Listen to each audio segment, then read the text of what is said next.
Assalamualaikum warahmatullahi wabarakatuh. Sahabat yang beriman, Nabi Hud adalah nabi yang keempat.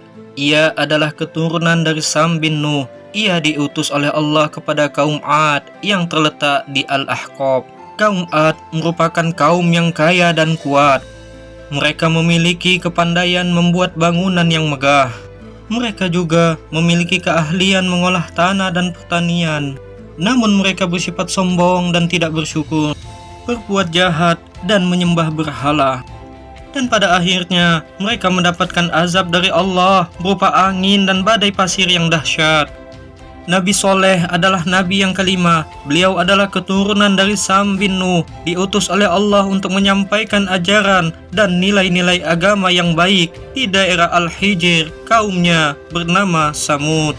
Nabi Hud lahir di Ahqaf. Di tempat kelahirannya inilah Nabi Hud diutus oleh Allah untuk berdakwah kepada kaum Ad yang termasuk suku tertua sesudah kaum Nabi Nuh. Penduduknya terkenal dengan kekuatan jasmani dalam bentuk tubuh yang sangat besar. Tempat ini berada di antara Ar-Rabu'ul Khalil dan Hadramaut Yaman. Beliau terus berdakwah hingga pada wafatnya di sebelah timur kota Hadramaut. Kaum Ad adalah kaum yang mendapatkan banyak karunia Allah. Mereka hidup dengan hasil pertanian yang melimpah dan ternak yang berkembang biak dengan cepat.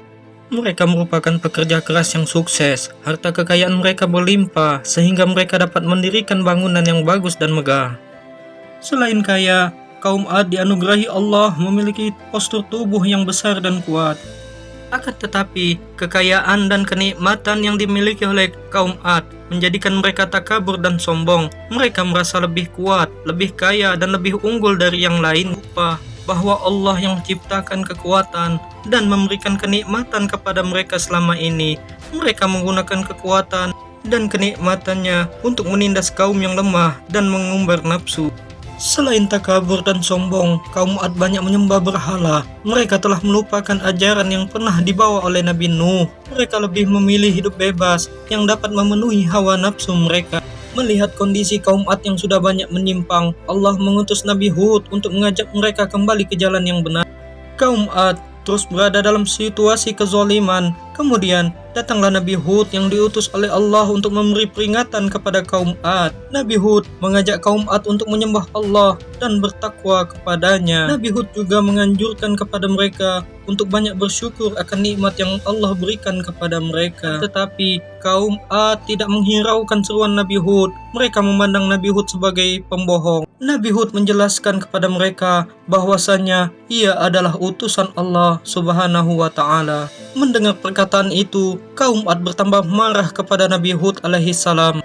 Mereka bahkan menantang Nabi Hud agar Allah mendatangkan azabnya. Mereka juga berencana menyingkirkan Nabi Hud karena mereka menganggap Nabi Hud menjadi penghalang bagi kesenangan mereka. Nabi Hud tetap bersabar dan pantang menyerah dalam mengingatkan akan azab Allah.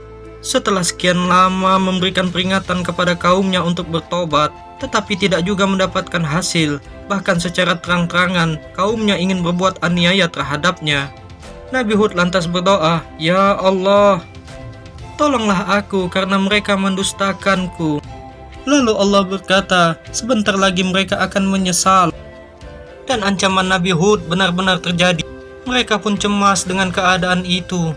Nabi Hud menganjurkan mereka untuk bertobat agar Allah menyelamatkan mereka dari azab yang Allah kirimkan. Kaum Ad menjadi panik dan ketakutan. Namun semua tempat tidak terhindar dari azab Allah.